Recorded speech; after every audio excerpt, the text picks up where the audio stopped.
नमस्ते प्यारे बच्चों, मैं आपकी हिंदी अध्यापिका रेनू मार्टिन आज की हिंदी कक्षा में आपका स्वागत करती हूँ।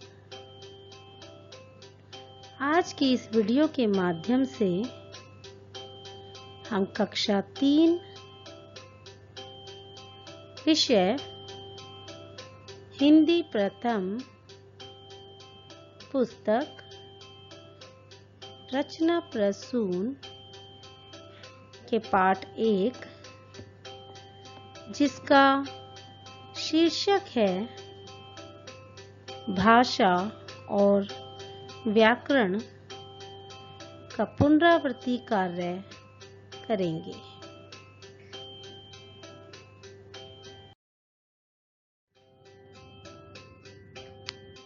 आइए बच्चों, पुनरावृत्ति कार्य करने से पूर्व इस पाठ के विषय में संक्षेप में समझते हैं। यहाँ कुछ चित्र दिए गए हैं तथा कुछ वाक्य भी लिखे हैं।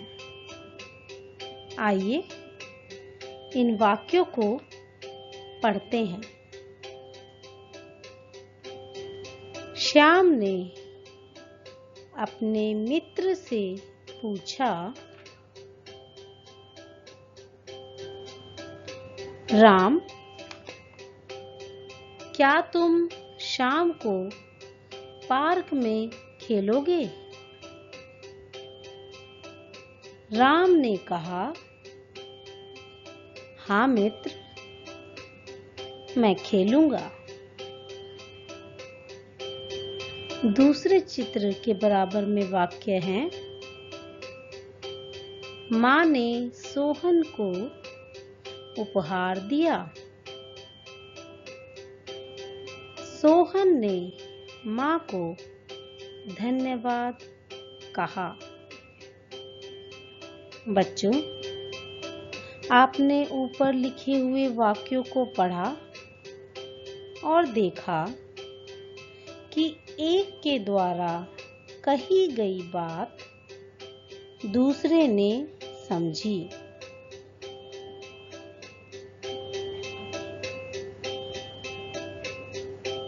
बच्चों, केवल मनुष्य ही एक सामाजिक प्राणी है जो अपने विचारों का आदान प्रदान बोलकर या लिखकर करता है।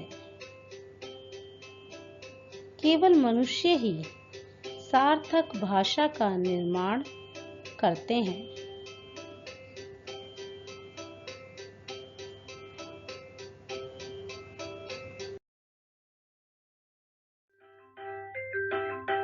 प्यारे बच्चों, इस पाठ के माध्यम से हमने जाना कि भाषा वह साधन है जिसके द्वारा मनुष्य बोलकर या लिखकर अपने मन के विचारों को प्रकट कर सकता है तथा दूसरे व्यक्ति के विचारों को समझ सकता है।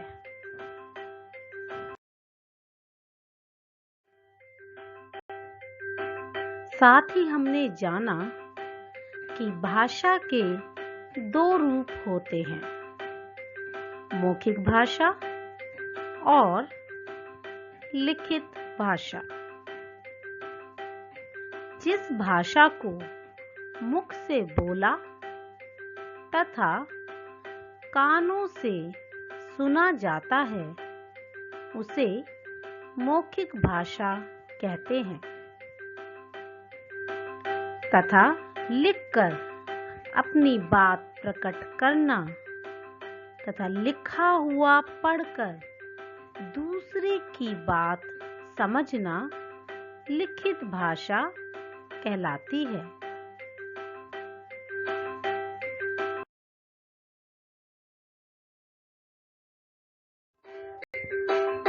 आइए बच्चों, अब हम व्याकरण की परिभाषा को पढ़ते हैं और इसे समझते हैं। व्याकरण वह शास्त्र है जिसके द्वारा हम किसी भी भाषा के शुद्ध रूप का पूर्ण ज्ञान प्राप्त कर सकते हैं। व्याकरण हमें भाषा को शुद्ध रूप से बोलना तथा लिखना सिखाता है। बच्चों, व्याकरण के माध्यम से हम भाषा के शुद्ध रूप का ज्ञान प्राप्त करते हैं। व्याकरण के द्वारा ही हमें पता चलता है कि भाषा को किस प्रकार सही से बोलना है और सही से लिखना है।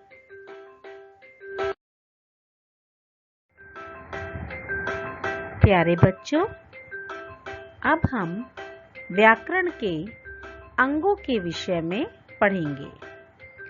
व्याकरण के मुख्य रूप से 3 अंग अर्थात 3 भेद हैं। व्याकरण का पहला अंग है वर्ण, दूसरा शब्द, व्याकरण का तीसरा अंग है वाक्य।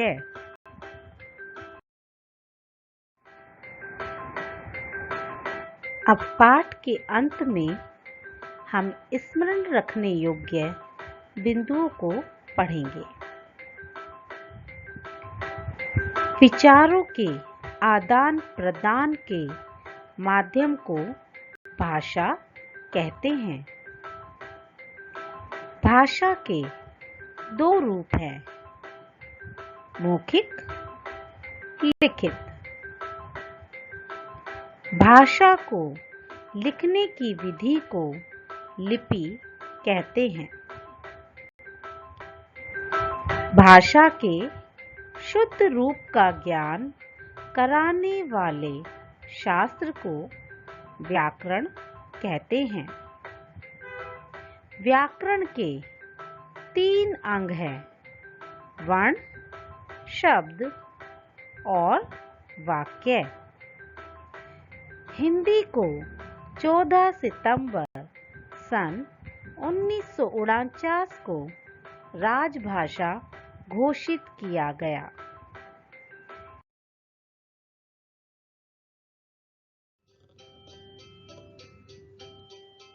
इस पाठ का अर्थ समझने के उपरांत आइए पाठ का पुनरावृत्ति कार्य करते हैं।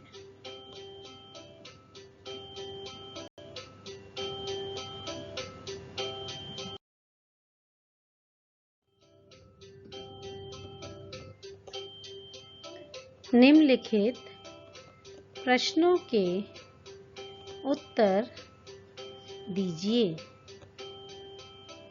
बच्चों, यहाँ कुछ प्रश्न लिखे हैं जिनके उत्तर हमें लिखने हैं। प्रश्न का भाषा के कितने रूप हैं?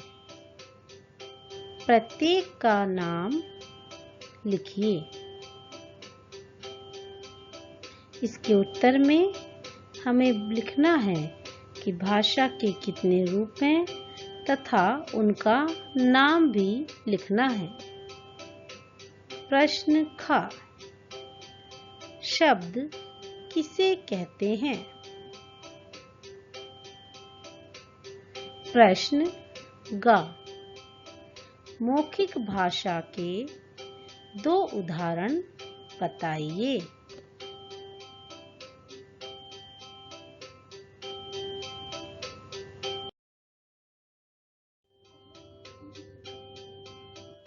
आइए अब हम इन प्रश्नों के उत्तर भी देखते हैं। प्रश्न का भाषा के कितने रूप हैं? प्रत्येक का नाम लिखिए। और इसका उत्तर है भाषा के 2 रूप हैं, पहला, मौखिक भाषा। दूसरा, लिखित भाषा। प्रश्न खा, शब्द किसे कहते हैं? उत्तर, वर्णों का सार्थक समूह शब्द कहलाता है। प्रश्न ग, मौखिक भाषा के 2 उदाहरण बताइए। और इसका उत्तर है, मौखिक भाषा के 2 उदाहरण हैं बातचीत करना, गाना सुनना।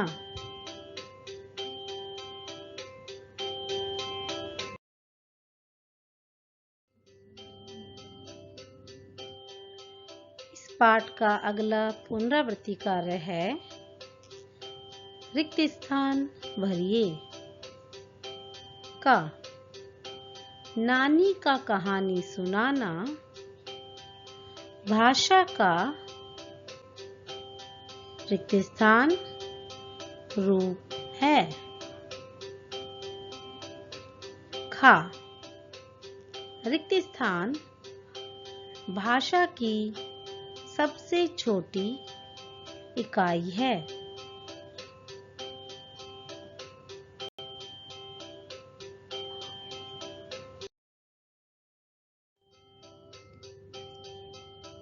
आइए अब हम इन रिक्त स्थानों के उत्तर पढ़ते हैं।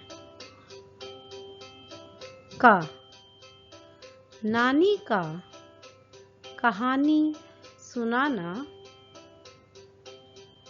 भाषा का मौखिक रूप है।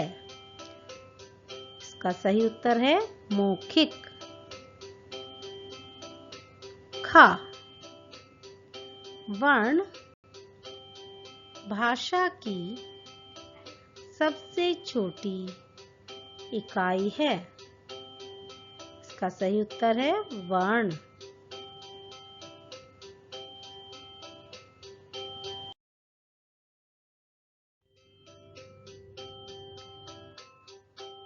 अब हम पाठ के बहुविकल्पीय प्रश्न समझेंगे।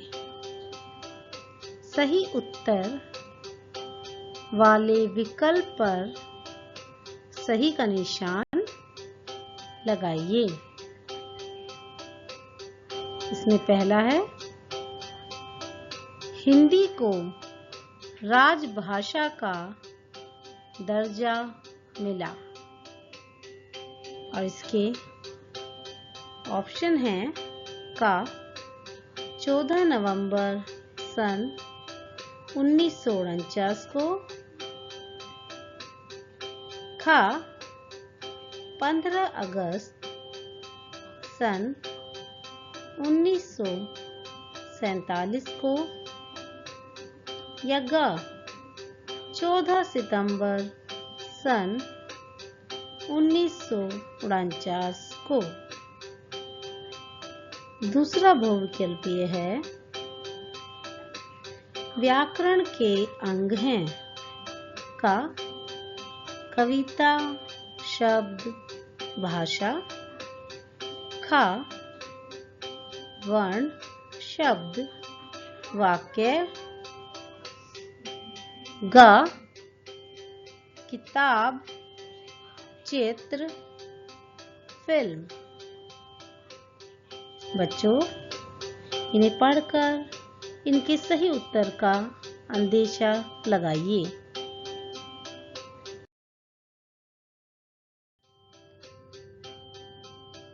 बच्चों, आइए देखते हैं कि क्या आपने बहुविकल्पीय प्रश्नों के सही उत्तर जान लिए। पहला बहुविकल्पीय है, हिंदी को राजभाषा का दर्जा मिला और इसका सही उत्तर है ग। 14 सितंबर सन 1949 को।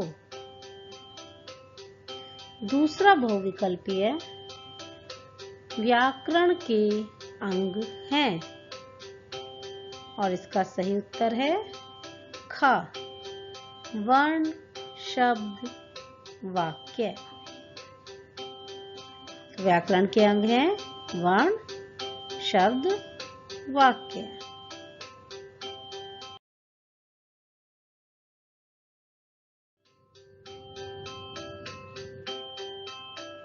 इस पुनरावृत्ति कार्य में आपको नीचे कुछ भाषाएं तथा लिपियां मिलाकर दी गई हैं। आपको उन्हें पहचानना है तथा उनको उनके सही स्थान पर लिखना है। दी गई भाषाएं तथा लिपियां हैं रोमन, पंजाबी, उर्दू, देवनागरी। आइए अब इसमें से भाषाओं के कॉलम में और लिपियों को लिपियों की तरफ छांटकर लिखें।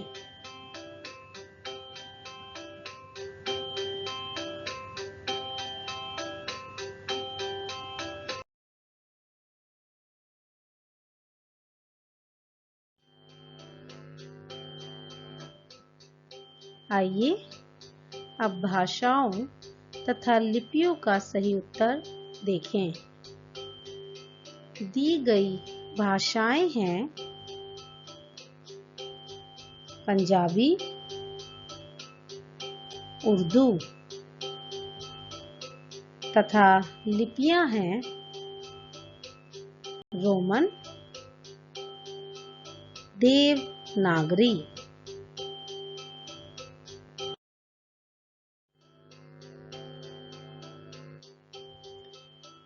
नीचे दिए गए वाक्यों को ध्यानपूर्वक पढ़कर सही वाक्य के सामने सही और गलत वाक्य के सामने गलत का निशान लगाइए।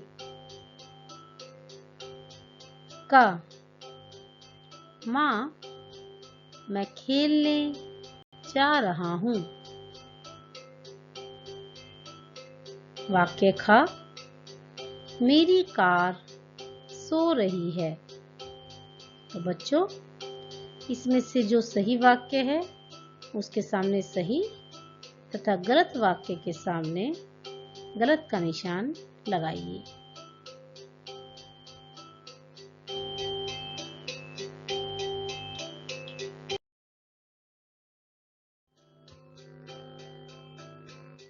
आइए अब हम सही वाक्य तथा गलत वाक्य को पहचानें। वाक्य का माँ, मैं खेलने जा रहा हूँ, यह वाक्य सही वाक्य है, अतः इसके सामने सही का निशान लगाएंगे। वाक्य ख। मेरी कार सो रही है, यह वाक्य गलत है, अतः इस वाक्य के सामने गलत का निशान लगाएंगे।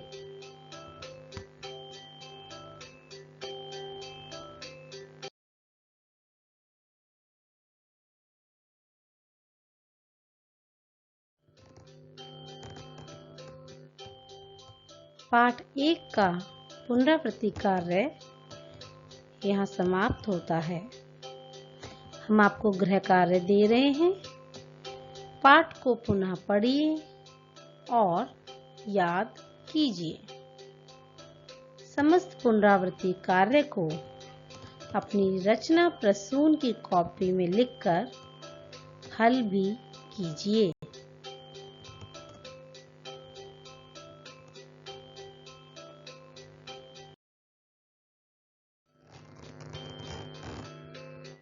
प्यारे बच्चों, इस वीडियो के माध्यम से हमने पाठ 1 के पुनरावृत्ति कार्य को किया।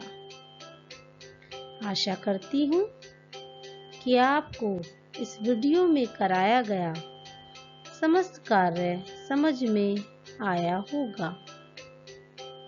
आप इस वीडियो को दोबारा देखें और पुनरावृत्ति कार्य को अपनी रचना प्रसून की कॉपी में लिखें। धन्यवाद।